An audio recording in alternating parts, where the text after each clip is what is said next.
A lot of these devices are going to pick up AF that's completely subclinical, patients completely unaware of that rhythm.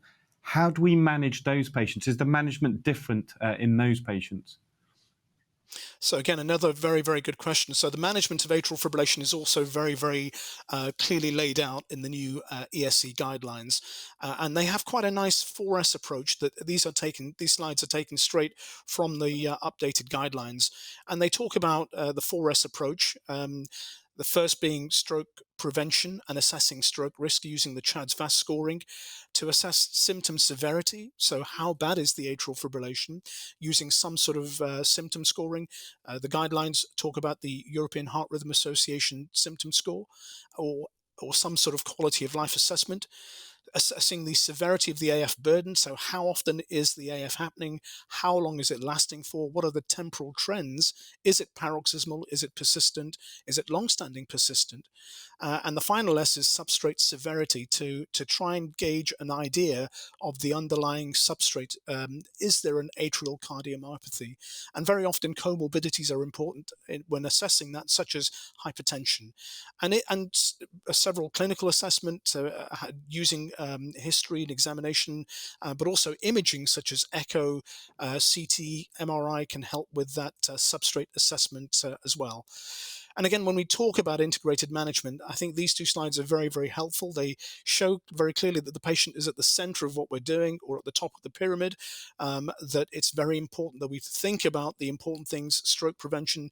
The case you very nicely showed at the start of this webinar was of a lady who had a devastating stroke. So stroke prevention is something that we should immediately be thinking about. And of course, along with that, symptom control and management of cardiovascular risk factors and comorbidities. And all of that requires, of course, buy-in from the patient, educating the patients, talking about lifestyle modification, and actually having some possible psychological management as well, because that can help. And then having strategies working with the patient to ensure that they adhere to those therapies.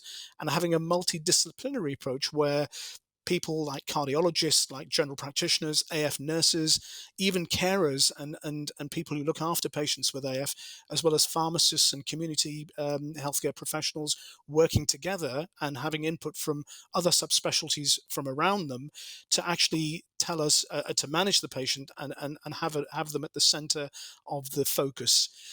Coming on to the updates within CHADS-VASc, again, I'm sure the audience are very, very familiar with the CHADS-VASc scoring. Just to highlight that another new thing within the ESC guidelines, the C of congestive heart failure, of course, was always a clinical history of heart failure or echo evidence of LV systolic dysfunction, but there's a recognition that hypertrophic cardiomyopathy is also associated with a higher risk, and that is now incorporated within the guidelines. The guidelines also talk about the HAS-blood risk, which again, people will be very familiar with, which assesses the risk of bleeding. And they also touch on the NOACs or the DOACs that are available and talk about the type of DOACs and the doses that can be used, again, based on all the evidence that is available. And who should be anticoagulated? Well, the answer is almost everybody. If there is a female patient who has a CHADS-VASc score of 1 and it's because she's female, then you don't need anticoagulation. If your CHADS-VASc is 0 and you're male, as it will be, you don't need anticoagulation.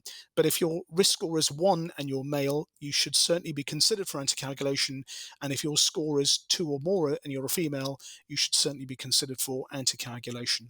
So again, a push towards getting clinicians, healthcare providers to think about anticoagulation to prevent the devastating impact of strokes that we can come across.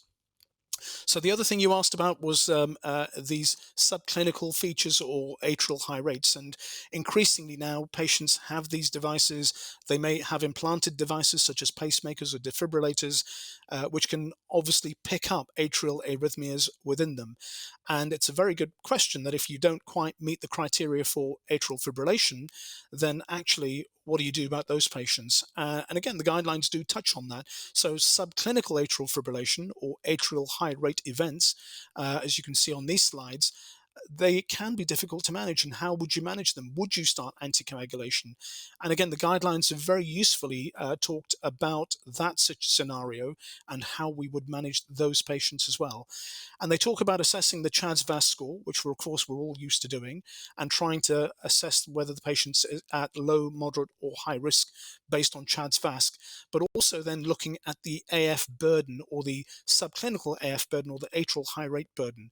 So how often is the patient having these episodes of subclinical AF or atrial high rates, and how often are they lasting for? And clearly, if the burden is high and the CHADS-VAS score is high, then there is a higher push towards actually giving oral anticoagulation.